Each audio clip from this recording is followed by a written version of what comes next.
How's everybody doing today? Welcome back to another episode of the Banker Next Door. I am your host, Dr. Joe Berquist. Today, I wanted to talk about a topic called, can you be all things to all people? I really think that this gets to the heart of the strategy of any bank or even any company for that matter. I saw an interesting article this week, and I want to bring this up real quick. So this was called "Heard on the Street: Wealth Management is Risky for Banks," and there's aside from wealth management, there has been a trend recently in the banking business where a number of banks have been selling off their insurance arms, and because I guess the insurance arms have not proven to be as profitable in years past. Um, Starting around 2000, when you had the repeal of the Glass-Steagall Act, and basically banks tried to adopt, I guess you could almost call it like a universal banking model, where they start, you broke down that barrier between investment banks and commercial banks. So now those two could become one thing. So you had the commercial bank that was doing all the business loans, but then they also had the retail side of it where they were making consumer loans and residential mortgages and doing, all kinds of deposits, whether it be consumer deposits, business deposits, cash management, the whole ball of wax. But now you added in the investment banking activities where they're doing IPOs. They're doing different size real estate transactions. They're raising capital for companies. All the things that investment banks would normally do. They have, they've got the buy side, the sell side, all that. But then they started adding other components. They started buying insurance companies. They started buying wealth management arms. Banks started, doing leasing, different things. Started getting into more asset-based lending. Lending more to manufacturers and specialty lenders and things like that. And like I said, so it was adopting more of this kind of universal banking model, and it's always I think it's always one of those things that I've thought a lot about in terms of, can you be all things to all people? And I believe the answer to that is no, because I believe if you have a very effective strategy, it's going to create what's called trade-offs for your competitors. Your competitors, they might be able to copy one thing you're doing or two things you're doing, but they can't copy your entire strategy. And if it really is, and at the end of the day, if somebody's able to copy the one thing that you do well, and then that's able to put you out of business because they copied that one thing you did well, then the reality at the end of the day is you really didn't have a strategy. You really didn't have an effective strategy, because if your strategy is just built on this one little thing, it doesn't work. So, but let's talk about this article for a minute. So this is talking about wealth management. And it's talking about a lot of the bigger players like HSBC. I think it gets into UBS down here. But so what they talk about is, I'll read just one thing. So the industry's love affair with the rich is a rational one. Post 2008 regulations require banks to hold more capital, which is a bigger problem for investment banking than for relatively capital light wealth management. Among top banks in the US and Europe, wealth and asset management arms had an average return on tangible equity of 21% in 2023. Not bad. Compared with a paltry 12% for investment banking. Also, the trading gains made by investment banks, which depend on the gyrations of financial markets, are an unreliable source of income. Even stripping out the 2008 crash and the pandemic, they have been 4 times more volatile since 2004 than fees and commissions. Moreover, transaction-based fees only made up 15% of wealth management revenues in 2023. Rich clients, who are usually locked in for years, pay much more in recurring fees, holding large amounts of cash, and crucially, take out loans. This means a lot of stable net interest income, which amounts to almost half of revenues. To boot, wealth management is poised for growth. UBS Global Wealth Report anticipates that there will be 86 million millionaires in the world by 2027, up from 59 million in 2022. It is a market served by local relationships, which means the top banks only have a 32% share. Coalition Greenwich research shows that leaves room for growth in trading and corporate finance, where economies of scale are strong. Top banks share rises to 67 and 48% respectively. Digital technology, artificial intelligence, and greater access to private markets seem likely to make large wealth platforms increasingly attractive to clients as well, especially for the mass affluent who have between 250 and $1 million in investable assets. This cohort currently makes up less than a quarter of the wealth revenues of the top players, providing automated, customized recommendations for them as a kind of Netflix of banking. Was one of UBS's pitches before the Credit Suisse acquisition. But there are risks as banks all pile into the theme high net worth individuals.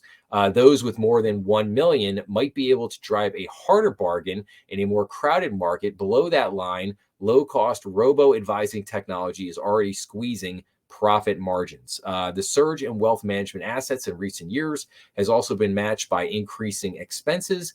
Cost to income ratios average 77% compared with 68% for investment banking and 56% for other banking lines. The US, where financial advisors play a more prominent role, is a particularly high cost market. And let's see here. And it says, and it kind of wraps up by saying, like, but lenders should be wary of venturing into high cost areas where they don't have a strong foothold, whether geographically or in terms of the client targets.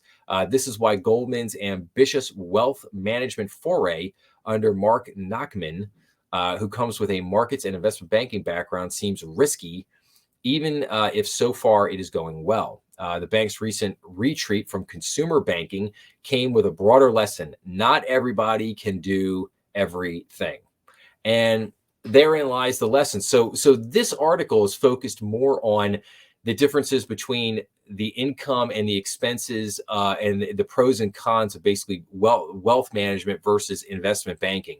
And they're basically saying how wealth management is, seems to be a more profitable line of business for banks, and there's less cost. They have to hold less capital as opposed to, if you want to be involved in a lot of investment banking opportunities, or I should say investment banking lines of business.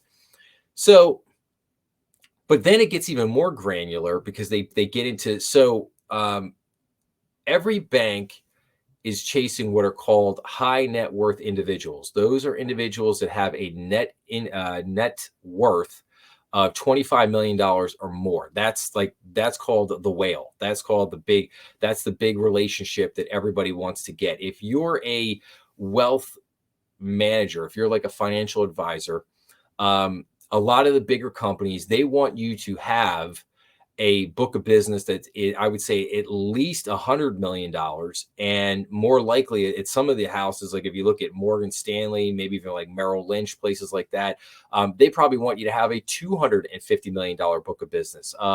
These are huge books of business, and they're not easy to get. And the only way that you can build a book of that size is you have to have some ultra high net worth individuals and families in that book of business. That's how you build $100 or $200 or $300 million book.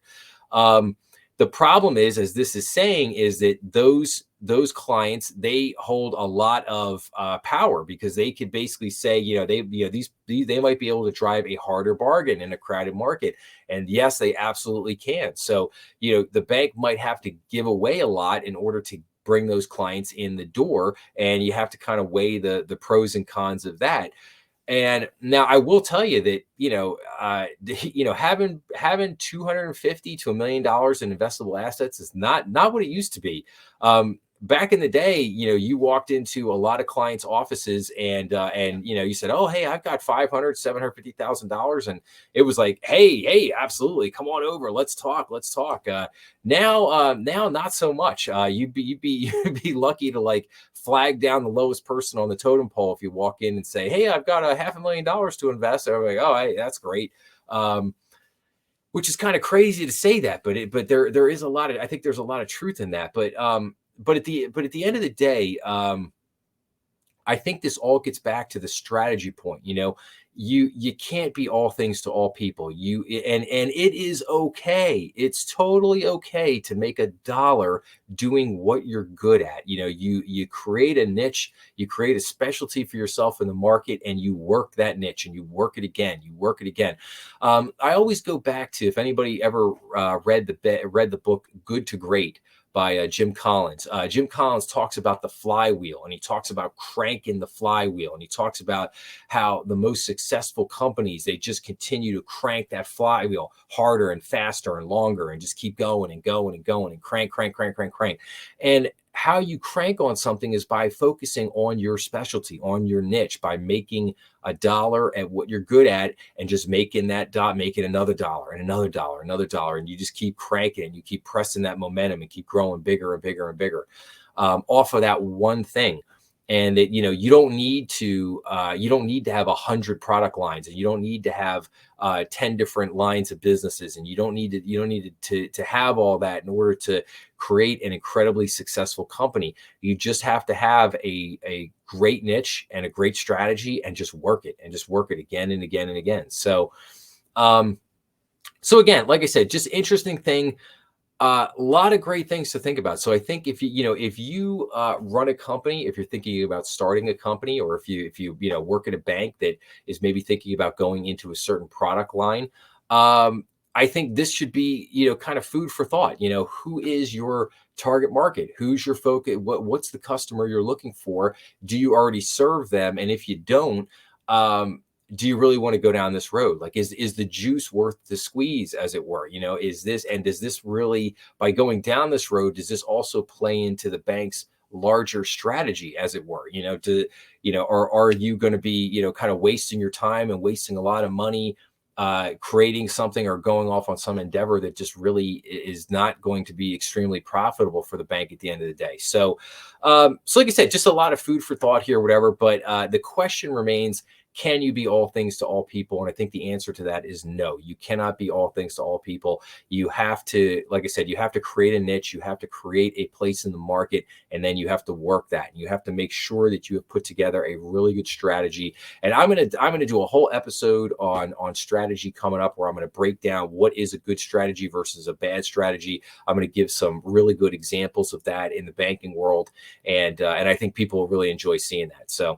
But anyway, so that's all I got on this episode. I hope people will tune into some of the other episodes that I've posted this weekend, as well as some of the past episodes. I've actually gone over 100 already, which is pretty amazing. And so please come in and check out some of the other stuff. Make sure to check us out on YouTube, Rumble, and all major podcast platforms. Make sure to check out thebankernextdoor.com, and I will see you all again real soon. Thanks a lot.